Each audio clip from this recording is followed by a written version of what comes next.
Hi, my name is Shyam, and this year I'm studying global finance and economics. I apologize ahead of time. I do not have my portfolio because I changed my color scheme, and I apologize for my voice. I have a chest infection. Okay, so a little bit about me. I'm a competitive tennis player, though I'm really not happy with where I'm at right now with my tennis. I love adventure sports. I go snowboarding every year in Lake Tahoe. And a little bit about me on the right is that's me and my family, and that's us glacier hiking in Alaska. Growing up, I've always dealt with failure. Failure has always been a part of my life. I think everything I put my mind to, I've always failed. So this quote always inspires me, and it's ever tried, ever failed, no matter, try again, but fail better. So what I hope to accomplish in ISM is more than just getting an understanding of what global finance and economics really is. I really want to know more about myself and what I like to do. In ISM, I also hope to develop the skill set necessary for the business world.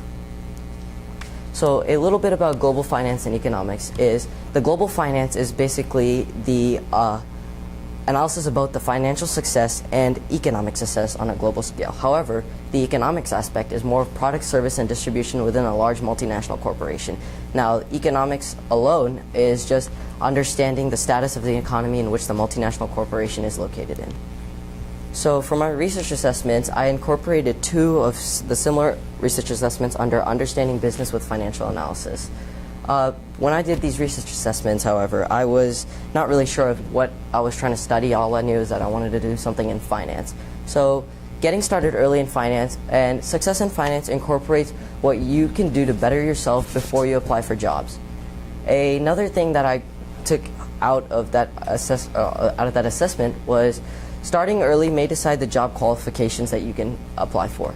And an MBA versus a bachelor, it doesn't really matter about an MBA or a bachelor, it's more of what you do with that degree.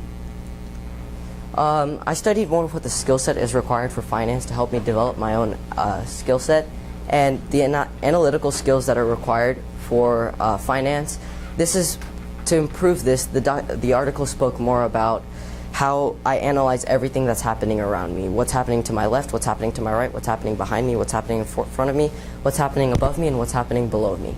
The communication skills required. Communication is a big part of finance as you're always working with a team, and that leads into teamwork capability where you have to be able to work with the team and not just always speak but also listen, and presentation skills, which is also required. For my UNT trip, I studied microeconomics, and what I learned in that class was just the basic economic terms, explicit versus implicit, profit versus revenue, and I also learned more about economic analysis and stock market analysis, which was very interesting to me because I always grew up thinking that both of them are the same thing, whereas they're two very different things.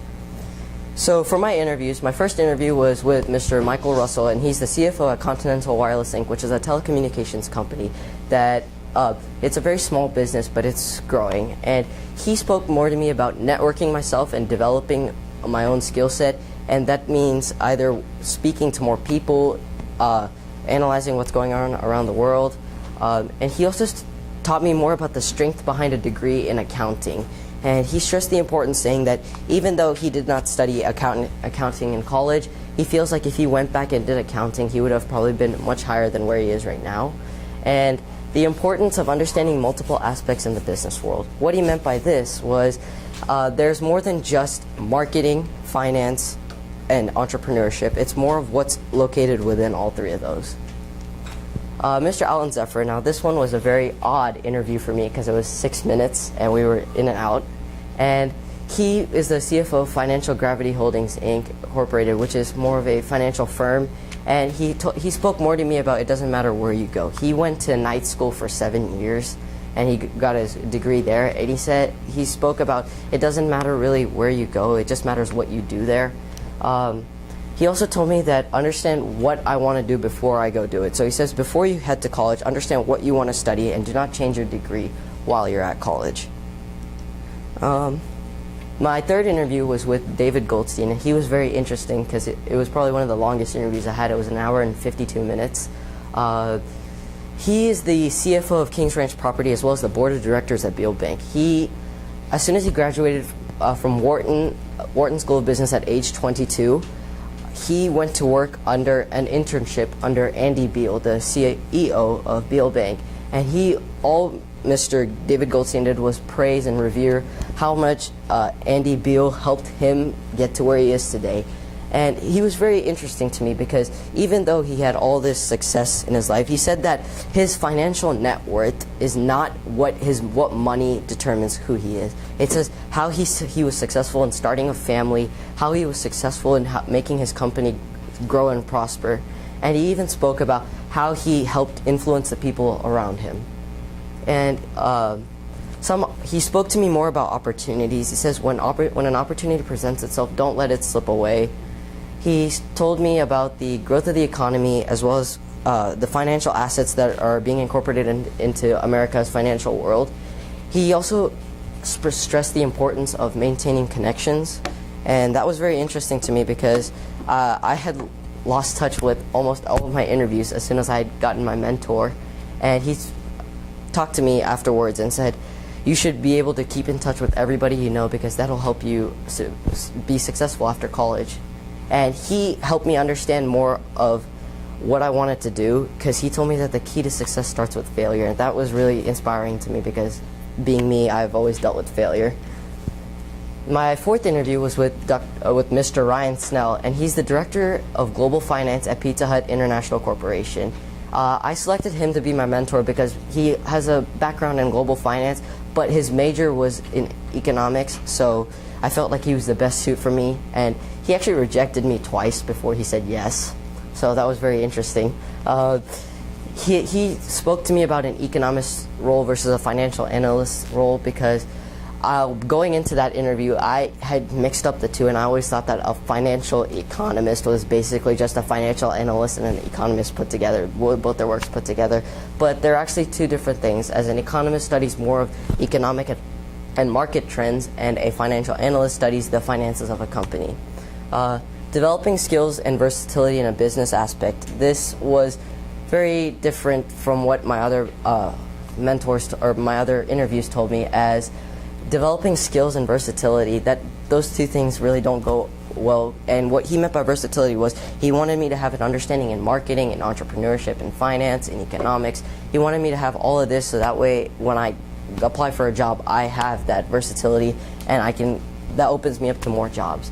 And he spoke to me more about franchise versus equity, which is what his company goes through. Pizza Hut has a franchise versus an equity. And equity means company or stores that they personally own, and franchises are ones owned by other managers, but they owe royalty, which is a certain amount of money, back to Pizza Hut.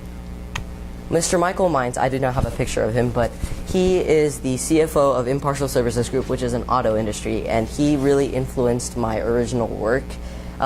He spoke to me more about teamwork and a college path, and he also spoke about how he was the mentor of Reagan Roden and how he pushed her to try her very best, and even though she came up short at times, she ended up becoming one of the most successful people he knew. James Robertson was my sixth interview, and he's the Senior Director of Finance at Omnitrax. He got his Wharton MBA, and he spoke to me more about perseverance and persistence, and this is what led me to try for the third time to ask Mr. Ryan Snell to be my mentor. He told me that being persistent pays off in the end, and he also spoke to me about diversity in business, which Ryan Snell also went over. One thing he told me was to find my niche before I go to college. He spoke saying, no, kind of like Alan Zephyr, he told me that if you want to study finance, you better have an analytical aspect to you. If you want to study economics, you better have an understanding of economics on a global scale. If you want to study entrepreneurship, you better have creativity. So he was very straightforward, and I guess, I don't know if I enjoyed that or not. This was more of a phone interview, but she plays a major role in my ISM career. Her name is Sharon McCullum, and she's the CFO of Best Buy. She's more of a consultant, and what she does during our interview, she spoke more about leadership, and she said that leadership is not more of people working behind you, but people working beside you. And she also said that leadership is people who are willing to run into the fire, so to speak, rather than running away from it. And she also spoke to me more about understanding what's required to take action. Don't just go impulsively. She said that to always challenge myself. And what's funny with her is every month she has a new challenge for me. My first challenge was listening more than speaking, so she challenged me to, within my family, to not interrupt when my parents are speaking, to speak more to them rather than hang out in my room. And I think this month's challenge to me is what I can do to help others around me. And so far, that's not going so well. Respect and establish connections. This is another stressed importance. She said that once you have to establish a connection with someone, respect it and own it and always have that connection with people. And she spoke to me about branding, which is more like first impressions. When you go into an interview, she said that most people don't really care about who you are. It's that first impression you make on them. And that was very interesting to me because she said that I had branded, you create your own brand, so make sure it's a good one. So the highlights that I gained from my interviews was that leadership versus authority, and I always got those two mixed up because I thought leadership means that you're ahead of everyone rather than everyone's beside you. They spoke to me about versatility and everything, skill set in what you know, what you don't know, and success can only come through failure. This, again, is really important to me. And this quote was from David Goldstein, and he said, "Focus on one specific aspect, you take a step forward. Have a general understanding of multiple aspects while having a niche, you take a leap forward." So an overview of my original work includes like what are the motives financially and economically that drive a company to expand on a global scale. And the 4 parts that I hope to complete is start with a specific industry and select a company. Where I'm at with that right now is I would like to study the auto industry in Singapore, because Singapore has an abnormal auto industry as they've marked up their prices by at least, I think it was 50% of the value. So a Toyota Camry here that's worth $20,000 is worth about $41,000 to $50,000 in Singapore. So I felt like this would be an interesting to analyze. And I was hoping to analyze the public finances displayed by BMW, and analyzing the state of the economy of Singapore. Singapore has been facing inflation as well as deflation as well as an economic recession within the past 5 years. So that will be incorporated into my research. And once I've completed the research component of my original work, I hope to compile all of that into one